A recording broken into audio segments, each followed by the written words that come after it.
ఈ విషయం అంటే ఇక్కడ వచ్చినటువంటి వేద విద్వాంసులందరినీ చూసినప్పుడు ఆ ఒక విషయం చెప్పాలి అని నాకు మనస్సుకు అనిపించింది. ఏమిటి అనంటే, ఒక కాలంలో ఇదే విధంగా అందరూ వేద పండితులు ఎవరైతే ఉన్నారో మీలాగే వేద పండితులుగా ఉండి ఆ తర్వాత విశేషంగా వైరాగ్యాన్ని పొంది మా గురువరేణ్యుల సన్నిధికొచ్చి మా గురువరేణ్యుల్ని ప్రార్థించారు.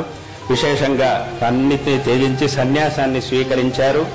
సన్యాసాన్ని స్వీకరించి ఆ తర్వాత మా గురువుల యొక్క ఆజ్ఞతో శృంగేరి దక్షిణాంనాయ శృంగేరి శారదాపీఠం యొక్క శాఖామఠం ఏదైతే ఉందో కర్ణాటకలో బెంగళూరు దగ్గర శృంగేరి శివగంగా మఠం అని ఏ మఠం అయితే ఉన్నదో అక్కడ అధిపతిగా వెళ్ళాలి అని మా గురువరేణ్యులు ఆజ్ఞ చేసినప్పుడు అక్కడికి వెళ్ళి అక్కడ మఠంలో దాదాపుగా ఒక పుష్కర కాలం దగ్గర ఒక పుష్కర కాలం పాటు ఆ మఠంలో అధిపతులుగా ఉన్నారు.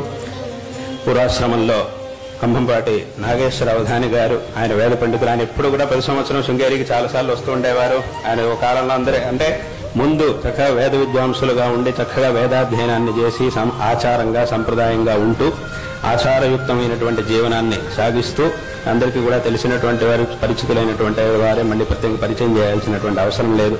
ఎన్నోసార్లు శృంగేరికి రావడమే కాకుండా అక్కడ శృంగేరిలో ఇప్పుడు కూడా వేదపారాయణ ప్రతి సంవత్సరం అక్కడికి వచ్చే వేదపారాయణ చేస్తూ ఉండడం, విశేషమైనటువంటి శ్రద్ధాభక్తిని కలిగినటువంటి వారే ఆయన ఎప్పుడు కూడా శృంగేరికి వస్తూ ఉండేవారు. అక్కడ వేదపారాయణ చేస్తూ ఉండేవారు.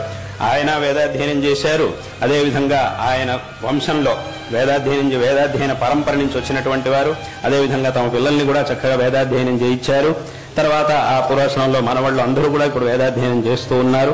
అటువంటి ఆ పరంపర నుంచి వచ్చినటువంటి వ్యక్తి ఆయన శృంగేరికి వచ్చి మా గురుగారి దగ్గర సన్యాసాన్ని ప్రార్థించారు. అప్పుడు మా గురుగారు సన్యాసాన్ని ఇప్పించారు. సన్యాసం స్వీకరించిన తర్వాత మా గురువుల యొక్క ఆజ్ఞతో వారి యొక్క ఆదేశానుసారంగా ఆ శివగంగా మఠంలో అధిపతిగా ఉండాలి అని మా గురువులు ఆదేశించారు. సన్యాసాన్ని స్వీకరించి పురుషోత్తమ భారతి అనేటటువంటి ఆ నామధేయాన్ని యోగపట్టాన్ని పొందారు.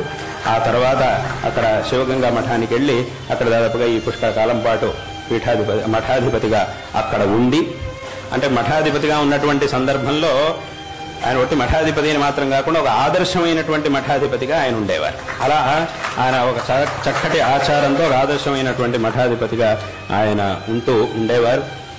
కాబట్టి ఇవాటి రోజున దురదృష్టంతో ఇవాటి రోజున ఈ శరీర త్యాగం అనేది జరిగింది. కాబట్టి ఇదొక విషయాన్ని ఈ సందర్భంలో చెబుతూ ఉన్నాం. మధ్యలో కొంతమంది ఏదో బురద జల్లాలని కూడా ప్రయత్నించారు, కానీ అవేమీ కూడా జరగలేదు, అవేమీ కూడా నడవలేదు. ఆయన చక్కటి ఒక మఠాధిపత్యాన్ని నిర్వహించారు. చక్కగా అందరికీ జ్ఞాపకం ఉండేట్టుగా చక్కగా మంచి వ్యక్తిగా ఆయన ఉండేవారు. కాబట్టి ఈ విషయాన్ని కూడా చెబుతూ అందరికీ ఈ సందర్భంలో మరొకమారు నారాయణ స్మరణ పూర్వకమైనటువంటి ఆశీర్వాదాల్ని తెలియజేస్తూ ఈ భాషణాన్ని ఇక్కడికి ముగిస్తూ ఉన్నాం.